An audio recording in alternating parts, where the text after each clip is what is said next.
You're listening to an Anazao Ministries podcast.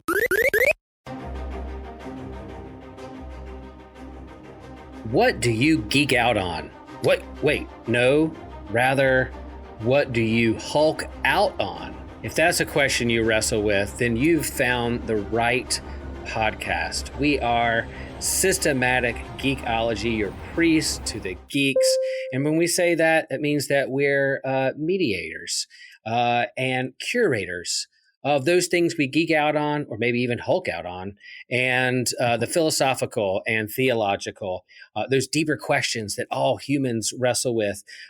We do that here at Systematic Geekology through those things we geek out on. And so we're glad that you're able to join us today. I am one of your hosts, Wilbo Baggins, and I am geeking out on a couple of things. I got back into the swing. It was a long summer, and so I was way behind on my comic books and comic book stack, and I finally got back to a comic book store today with a short stack, and I was able to pick up a Marvel preview book. All those things are coming out in the next few months. And as I was looking through this Marvel preview book, I'm seeing some limited series that are going to be series on Disney Plus or the Marvel Cinematic Universe. So things like Namor, Blade, Midnight Suns, even Yoda is going to have his own standalone Star Wars comic book here coming out pretty soon. So I'm excited that they're tying these characters that are going to be on the small screen and big screen into their own comic book series that we can follow along.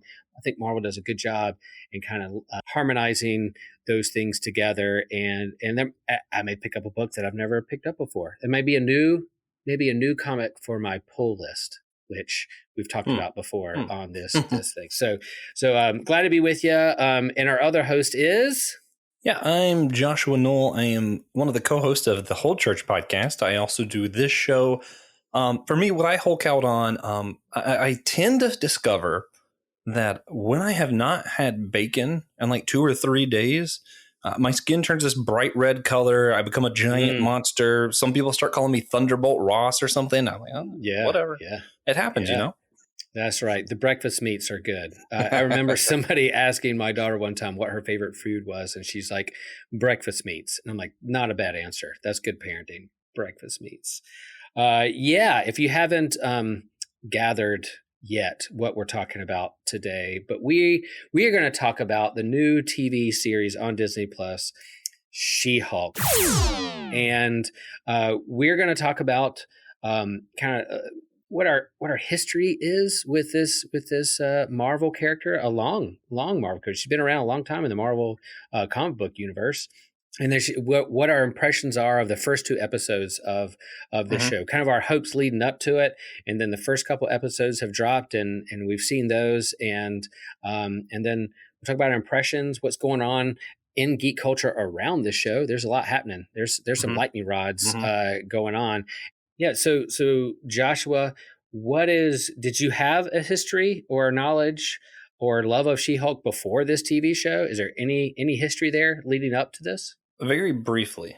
I in the Marvel Ultimate Alliance video games, I love those. She wasn't a playable character, but she was there. So I kind of knew her from that. She had very little personality in that. But then I grew up with some of these Marvel cartoons. She was in a few of those, notably the Incredible Hulk animated series from 1996. She was played by 2 different people between season 1 and season 2. I forget who they were, but I really liked her in that. It was interesting to me as discovering that in comics, she comes before Red Hulk or Grey Hulk and all that. I don't remember if that happens in the show or not, but I remember thinking that it just felt natural because in the show, they're, Hulk, and then Hulk's blood causes Abomination, and then Hulk's camo whatever causes this person to become a red Hulk, and then this causes a Grey Hulk, and this causes, there's all kinds of Hulks. Right. Felt only natural that there would be a She-Hulk. Yeah. And I think when I talked to like you and TJ, I played video games when I was a kid, but it was the big old cabinet Atari video games. That gaming wasn't a big part of my childhood and growing up. But sometimes you guys share that your introduction to a particular fandom or character are through the video games. You're like, oh, cool, I get to play this Mhm. character and figure out, and then you go back and find them in their first appearance in a comic book or in a movie or something like that. So that's kind of neat that that was one of your first experiences was through a video game, and then saying, oh wow, she's kind of cool, look what she can do, and you can actually play her and then move on to other places where she resides and kind of her story. Yeah, and I don't know. I find it really interesting. I know what I find weird. A lot of people are trying to make it out of this is the MCU trying to be progressive, and they're trying to push an agenda, and it got review bombed over on IMBD, whatever that Yeah. thing is, the one that's not Rotten Tomatoes that comes up. Yeah, And the one I it's go just- to. It's just funny to me because I'm like, but guys, this was here for decades. This was not something the MCU made up. In fact, she was around before a lot of the other versions of Hulk. Exactly. It's not like we're just changing the gender on a character to placate to whatever. And we'll talk a little bit more about that, about the review bombs and kind of the response to that a little bit later on with our impressions and some of the themes that are lifted up in the series. But yeah, fun fact: She-Hulk debuted in 1980 in her own comic book called The Savage She-Hulk. Introduced her, and her origin story is pretty much what was in this TV show. She's a cousin of Bruce Banner. She had to get a emergency blood transfusion, and he had to give her blood for his blood to survive. And so that radiation went into her system, and she became a Hulk. Interesting enough, she never really hulked out where she was like, Bruce Banner has these dual personalities where he's really smart as Bruce Banner, and then when he's Hulk, he's really dumb and kind of like a Frankenstein kind of character, Jekyll and Mr. Hyde, that kind of thing. She is always, even when she hulked out, she kept her brains, her smarts, her wits, her sense of humor, and so she's never had this kind of dual personality when it comes to the Hulk. My introduction to her were through comics. I never really collected her comics, but when she became a member of the Fantastic Four in the 1980s with John Byrne's run of Fantastic Four, she took the place of kind of the heavy hitter of the Thing. The Thing went off and did his own thing. There you go. He went off to do his own thing, and so they needed need some muscle on the team. So they brought in She-Hulk, and then she's been a part of other teams like Avengers and Heroes for Hire, the Defenders. She's been a member of Shield, that kind of thing. So she's kind of hopped around, and I've seen her when she's made debuts or guest appearances in the comic books I read over her. So she's dated most of the Avengers too. She has. She dates, and there's a sex appeal to her, and there's a sense of like she's witty and she can banter back and forth, so there's something about her in those books, and the way she's portrayed, rightfully or wrongfully, through the decades, and so yeah, she finally gets her own TV show here with Disney Plus and kind of the MCU as she's debuted here just a few weeks ago. What was your expectation or hope for the show before it debuted? Were you excited about it? Were you interested? What were, whenever Disney Plus announces a new Marvel MCU property, I'm like, cool, I'm gonna check it out. I'm there. I love it. Keep making more. But were you like really excited about this, or just kind of watched with a skeptical eye? What was your approach? I kind of pulled a TJ. I really didn't have a ton of expectations. I tried to have none. I knew it was going to be a comedy, so I didn't expect any action. I don't know if that counts as an expectation to not expect something in that way, but right, is what it is. I once they started saying all these other characters were going to be part of it, Wong, the Hulk, Daredevil, I started kind of getting excited around those characters because I'm more familiar with them, not because I necessarily like them more or less. I don't know her that well. It was just kind of hey, I know these characters, and to me, unlike a lot of other people who are like, oh, we don't want to see a lighter side of Daredevil, we like the dark Daredevil. I think it sounds really funny to see Charlie Cox Daredevil in a slightly lighter toned, kind of humorous moment. I find that interesting because it's so out of element. I find that to be a good thing in this case. So that's sort of where I'm at. Yeah, that me too. And I think a comedy, lighthearted, but still wrestling with big questions. And there's still part of the MCU, and there's interconnective tissue there that connects you to other characters and other movies. And we find out, in the trailers and in the first 2 episodes, there's an element of kind of like breaking the fourth wall, where she looks to the camera and say, "Come along, I got to tell you about this." Almost like Deadpool, in a sense of like, I'm going to turn to the camera, invite you into the story, acknowledge the audience who's there watching. I think is new. I don't know if that's been done other than Deadpool, if there's other places that's happened in the MCU. And what I like what they're doing with these MCU shows is that you have space within these episodic TV streaming shows to make room for other characters and build on the Marvel universe that are in the comics. So you have the Avengers, the original 6, but they're getting their own kind of spin-offs and in these episodes to get other characters. So you have Cap and the Winter Soldier, you get a new Cap. You have Wanda introducing Photon, Monica Rambeau. You get Hawkeye, where you get to introduce a new younger Hawkeye and Echo and tie into the Daredevil universe. And then you have Hulk and you have She-Hulk. So they're building another Avengers team, and even potentially a young Avengers team that can have its own movie or own TV show. And I love how they're building on that. Sometimes, there's going to be episodes that miss. There's going to be series that I like more than others. But as you're building this universe and these characters, I'm all in. So that was my expectation and hope coming in. Cool. Let's continue to build on the MC universe. Let me know something about this character that I didn't know before, and see how you build on that. So that, I tried. TJ's been a good role model for us here on Systematic Geekology. You pull a TJ, you go in like, I'm going to go in having fun, and I'm going to go in with not low expectations, but keep my expectations in check and let the show be its own thing without me throwing all my baggage on top of it. Yeah. You mentioned the third wall breaking. This is the only comic book property that I can think of that I've ever seen fans complain that they did it too much like the comics. Like, so many people are like, "Oh no, that's Deadpool's thing. She can't do this because then when Deadpool comes in, it won't be the same, whatever." And it's like, in the comics, she did it before Deadpool. She was around first, guys. The covers to her comics had her on the cover with the word bubble talking to those who are getting ready to read the comic book. Yeah. So and I love that kind of meta humor. Yeah, I do too. I did too. So it's a part of her story that they're tapping into.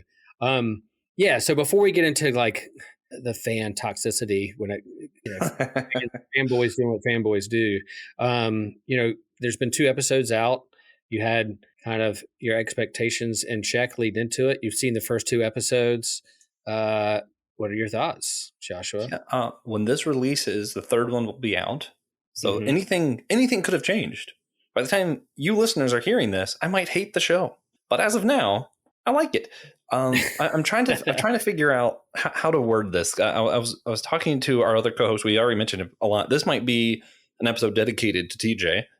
Yes, we'll do that. But that's the title of this episode, dedicated to TJ. And they're like, "What is this about?" And then the people listening, we talk about the Hulk the whole time. Well, all the titles are questions. The question can be, do you ship TJ and She-Hulk? Ooh, I like that. Let's do it. But where was I even? Okay, yeah. So I would not rate this anywhere near as high as a lot of the other Marvel shows, but this is exactly the show that I've been waiting for them to make. This kind of show. And let me explain. There are shows that I love because they're very, very well done and good shows, like Captain America, the Winter Soldier, Falcon. Sorry. I just immediately think of the Falcon as Captain America. So you have the Falcon and Winter Soldier. That's one of those shows that I'm like, I love because it's just well done. Dexter, that's a show that I just really liked all the way through. Thought it was just really well done. But my favorite kind of show to have on isn't my favorite quality show. It's the shows that I can watch over and over again in the background, and I don't have to pay attention, but I know if I look up, I will be happy about what I see. It'll make me smile, make me laugh, whatever, and I don't have to pay a ton of attention. And that's what this is. This is the kind of show that could be on in the background that I do not have to pay attention to. And I like that. But it doesn't make for great quality, but it does make for great background. Yeah, I don't know if that's a resounding review that they're going to post on Twitter, Makes but for I great background, Joshua Knoll. makes for that's right, that's right. 4-star background show. But I'm with you. Like some of these shows, my family's not really that interested into, so I kind of watch on my own, either late at night when everybody goes to bed, or I wake up before everybody else and watch before people get up. And this is one of the shows that on Thursday morning I'll wake up, get a big cup of coffee, and do my morning stretches or yoga while I'm on the floor, kind of waking up with my dog, on the ground.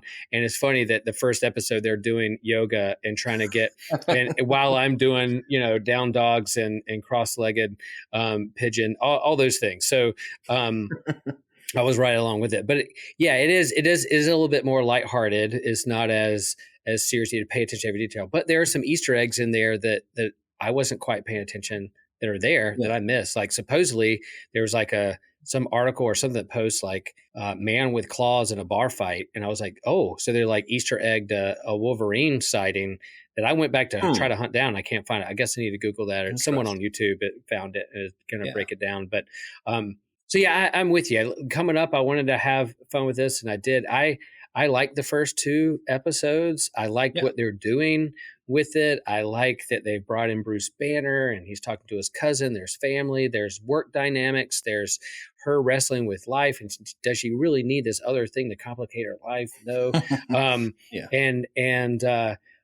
I will say that the CGI on her as Hulk is still distracting to me.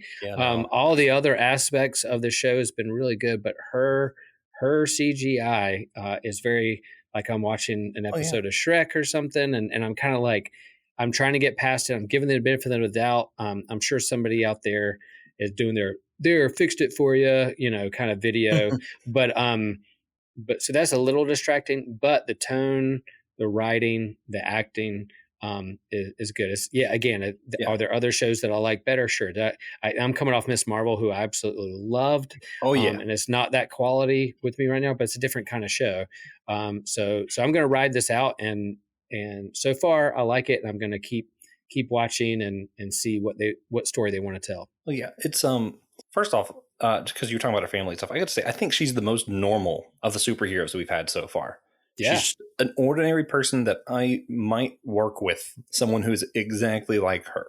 I'm like, this is, to me, the most familiar face of all the heroes so far that I can think of. Maybe Peter Parker, but, I'm not that age anymore, so it's not as relatable. Just a very familiar face. But I also say, I think the tone is almost the opposite of Moon Knight. After that first episode of Moon Knight, or first 2 episodes of Moon Knight, I got anxious about watching it. It had to be later in the day. It didn't want to be the last thing that I watched because it might have me on edge. And this, I'm like, I can watch this whenever. This is like a very safe show. Like, I know I'm not going to be on edge at the end of a She-Hulk episode. I'm just going to feel kind of light and fluffy and happy about things. Again, another quotable review for Joshua that Marvel is going to quote. Light and fluffy, and I feel good at the end of it is what we're going to keep tweeting. I will never have to worry about being on edge. Never on the edge of my seat.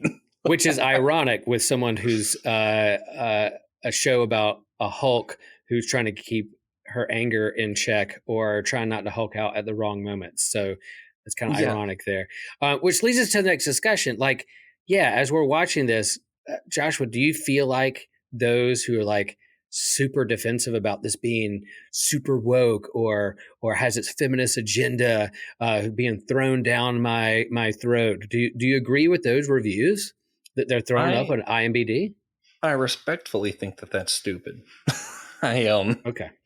I maybe I'm just not seeing what they're seeing or whatever. Maybe they have arguments. I should be willing to sit down and talk to somebody if they feel that way. But at the same time, I'm watching this going, I would have never thought of this as feminist even. Like, I would have just thought of this as light, kind of fun. She says some things that I'm like, yeah, I guess that's empowering women. I mean, that's, how radical. How her radical. Stating what her life is. But I mean, it's not, none of it is something that you wouldn't hear from another hero, right? Like, it's not like you haven't heard Steve Rogers talk about how his difficulties in life are different because he went through World War II. We've heard these kind of things before. Yeah, they're personal experiences that they're sharing. And I think here is a woman who is in a professional vocation as a lawyer who is sharing her personal experience of what it's like in the workplace. And so if you want to describe, and if you're not a woman in a workplace who haven't experienced those things, I think it's hard for us, as a white male, to go like, what you're saying is wrong. Rather, I think again, the idea of pulling up a chair to the table and have a listening ear to what the experience, rather than being defensive about it, is would be more helpful. And yeah, the comics have always tapped into the original character about what it's like to be a woman in the superhero universe, what it's like to be a woman of strength, what it's like to have a career as a lawyer. All those things are in the comics way before this TV show came out. So this kind of claim that Disney's being Disney or too woke and has an agenda, they're gonna lean into those things because that's part of their platform. But I think these comics and these shows has a platform to be able to share what those experiences are and create some conversation around it. So I'm very disappointed that these kind of shows are being review bombed before they even given a chance to listen to what they're trying to say. There's only been one issue or one episode or two episodes that have been out, and people are already just saying it's the worst show ever because Disney's doing what Disney does. And it's interesting enough, somebody pointed out that most of the shows that are being review bombed on these platforms are the more female driven TV shows, whether it's Miss Marvel or She-Hulk or WandaVision. That those kinds of things at the beginning are being review bombed. So I think again, we want to create a different kind of conversation here at Systematic Geekology, and we don't want to assume that someone has an agenda or what's going on. So we want to listen a little bit more to what the argument is. So out there on our airwaves, if you have a different opinion, or you want to share with us some of the things that are being review bombed out there, reach out to us. Let us know. We're willing to have an open conversation about what that looks like and what your kind of hot take is on that. We do want to move into from kind of our impressions of the first two episodes and kind of what the reviews are. I kind of want to get into more of kind of the theology and philosophy of emotions. I mean, I think Hulk itself from the very get-go is this idea, almost like a Frankenstein, Jekyll and Mr. Hyde, coming to terms with your anger, coming to terms with your rage. The old 80s TV show from the Hulk was "You Won't Like Me When I'm Angry," and he's trying to control his anger. His anger bubbles to the surface and he becomes a monster that rips through a town. And this She-Hulk is lean into that as well. You have a smart Hulk. Who's Zen-like, who's figured out how to tap into balance of his anger and emotions, and we're trying to get that with She-Hulk as well. So, as we hopefully this show will lift up and hold up a mirror about what we think about our own emotions and how we react to things. I think too often within the church, within faith communities, emotions can sometimes get a bad rap because it's so seen as wishy-washy or uncontrollable, and we should be more intellectual and in our heads. But I think what I've learned, especially over COVID, and when it comes to grief and when it comes to wrestling with our anxiety and fears, is not necessarily deny them or bury them, but to come to terms with them, to think through how I react. What causes emotions within me? What are some triggering things within me? What do I need to get in touch with myself to help me in the world? So yeah, what is it? What is it about feelings and emotions that sometimes the church or faith communities have a hard time with? This is a borderline educated answer, which is dangerous coming from me.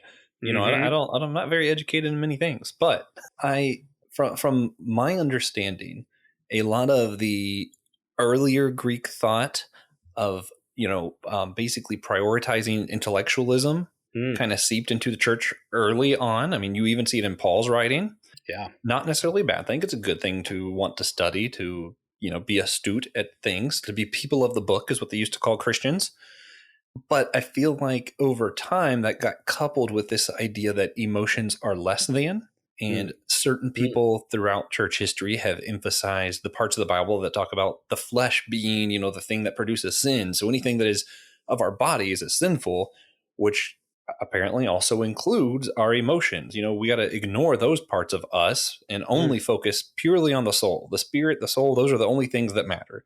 And I feel as though more recently, some church leaders are starting to see the folly in that God created us as a holistic being.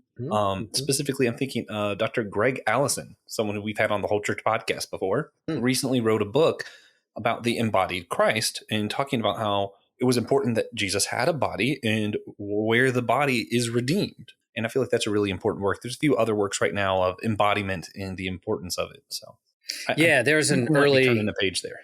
Yeah. That's all very, very well said and very, very good answer there, Joshua. Good. Yeah, I think there's early church. I surprised him with an intelligent answer for once. No. I'm proud. The early church heresy of Gnosticism, that the physical nature of our world and our bodies is evil, and there's only the spirit, our spirit and souls, and get to be with God, that kind of thing. And there's some of that talk of, the flesh and spirit, and there's kind of dualism within Scripture. But I think from the get-go, God said in Genesis, and I created the world and it is good. I created this and it is good.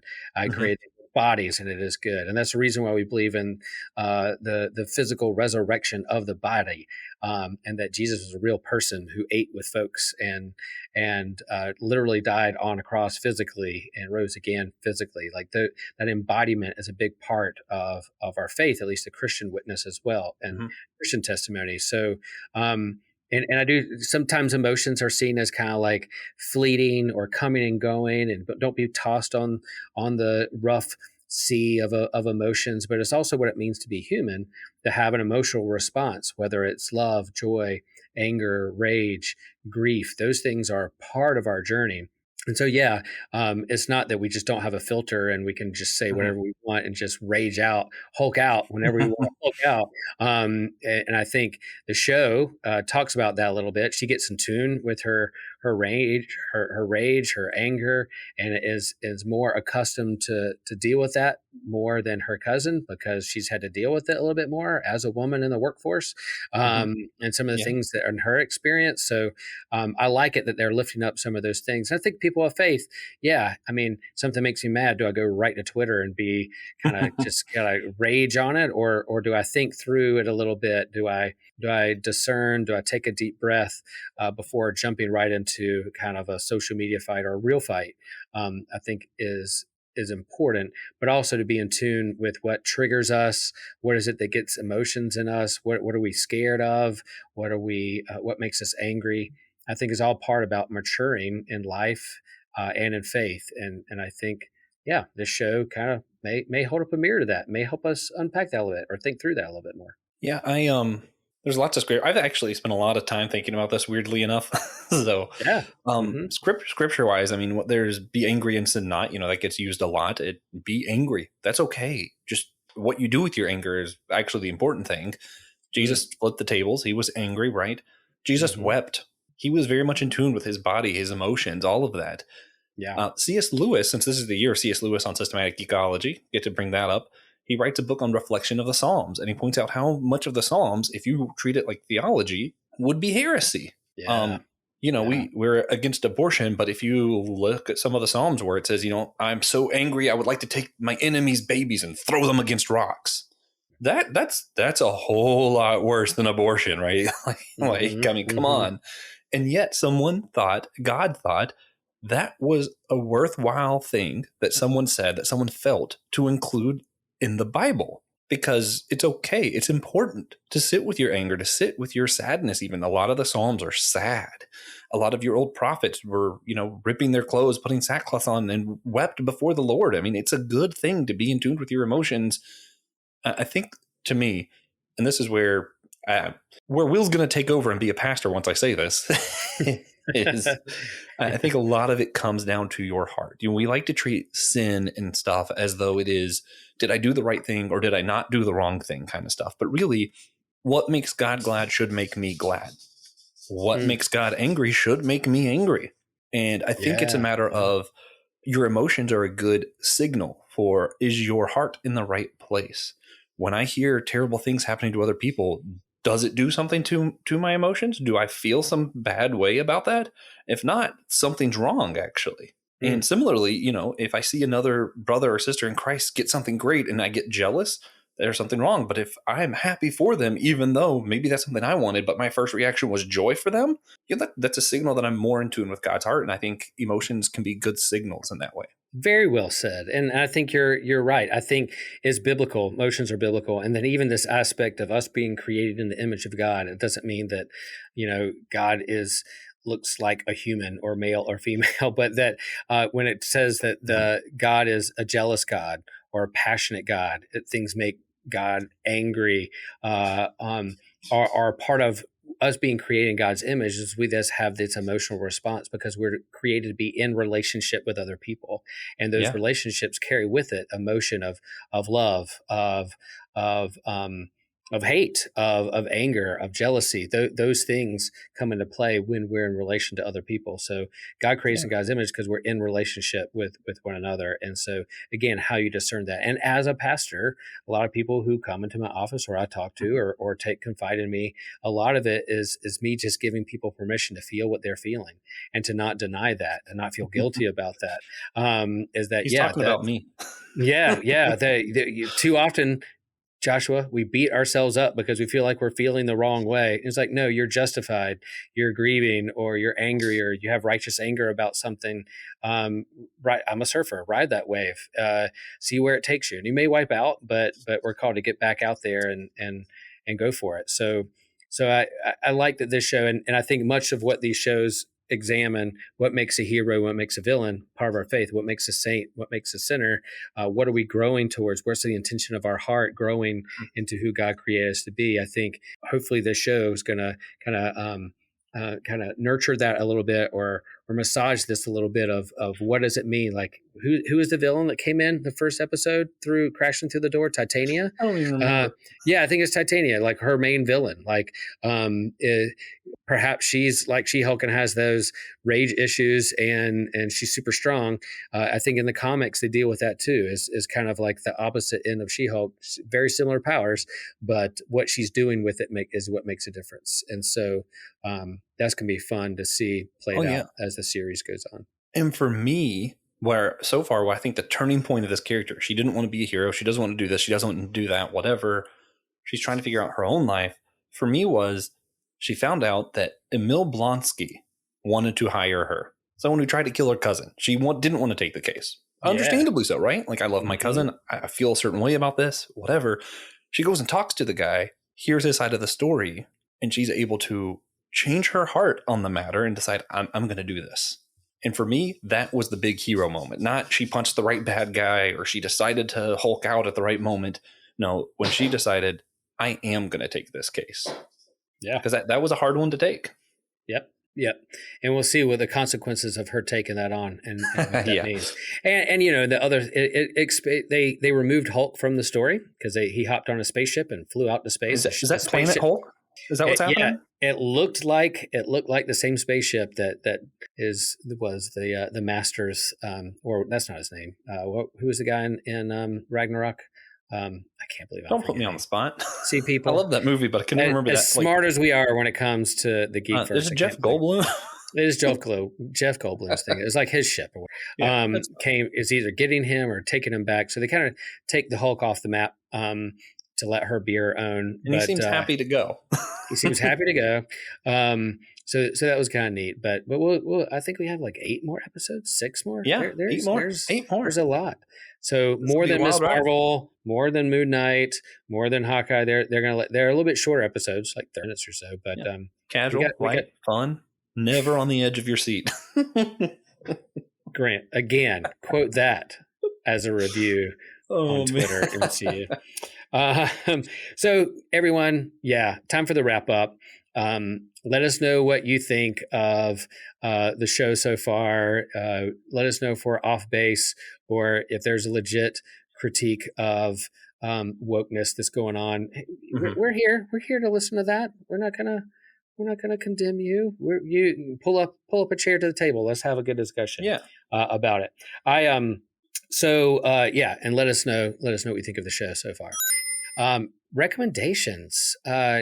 Josh, before you go, I have a recommendation, and it's they relaunched a She-Hulk comic that I actually have in my pull list that I have really been enjoying, and it's a She-Hulk standalone comic by Rainbow Rowell. I love a standalone comic. Yeah. Well, there's 5 issues in, but she has her own series. And so Rainbow Rowell is, I think you say her last name. Her real name is Rainbow. Her parents named her that. I heard her on an interview. Seems really cool. Nice. She's a novelist and loves this here. And then the art's fantastic by Roge Antonio. Again, I'm butchering names. But there are 5 issues in. It's her wrestling with how to be a lawyer and a superhero. Imagine that. And then you have the reappearance of everyone's favorite Avenger, Jack of Hearts. Jack of Hearts. Are you familiar with Jack of Hearts, Joshua? Do you know who this character is? Vaguely. Very vaguely. Well, he returns in this. So if you want to know who Jack of Hearts is, and who knows? He may show up in this Miss Marvel TV. In this She-Hulk TV show. He may show up. I would love to show up. I kind of like him. I think he's cool. I think he's funny. He's hilarious. He's got a crazy outfit, look to him. So anyway, so that's my opinion. Go check out the comic. It's very witty, very fun. The art's fantastic. Check out the She-Hulk comic that Marvel has been putting out. I'd say go to Disney Plus, watch that 1996 animated The Incredible Hulk series. It's actually really good. The old 90s Marvel cartoons were fantastic, especially Fantastic Four. But I think they did a great job. I liked She-Hulk in that. I liked all the different Hulks. If you just kind of want to get into Hulk lore, because that's basically what the series is, figure out what is World War Hulk. I know I mentioned that before. What is Gray Hulk, Red Hulk, all of that. Check it out. It's worth it. Yeah, cool. I will do that. So 1996 Hulk cartoon series on Disney Plus. I will put that in the queue. That's great. And put us. Great. Well, thanks everyone. Thanks for your time. It's not lost on us. There's a lot of options out there, but you spent time to listen to this episode all the way to the end. So we're going to say, like us, follow us, hit us up on our website, support us on Patreon, and we appreciate you and love you all. And so remember, share the faith, share the geek.